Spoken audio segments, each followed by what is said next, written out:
As voters prepare to head to the polls, the nonprofit community is calling on candidates to make the social profit sector a priority. FuseSocial Executive Director Shannon says the local nonprofits are seeing growing demand for help while resources remain stretched thin.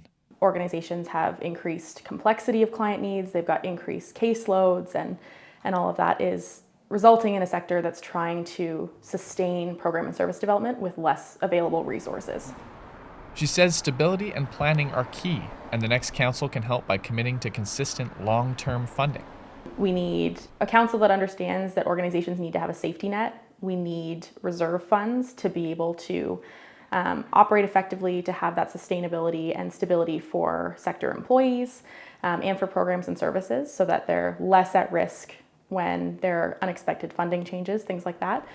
Rex adds that the sector is broader than most people realize, reaching everything from sports and arts to housing and social supports.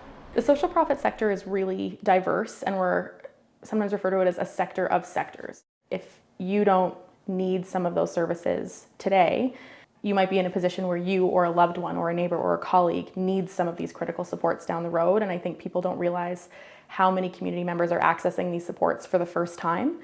She says the attention candidates are giving the sector this election is encouraging, but hopes that engagement lasts well beyond voting day. The sector definitely sees a surge in engagement around the election cycle.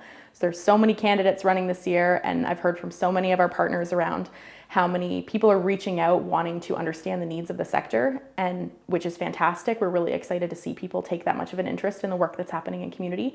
We need that to continue over the next 4 years. We need that level of engagement to sustain so that the sector continues to be part of those conversations, and that the needs and voices of our sector leaders and our sector employees continue to be part of decisions that affect our community.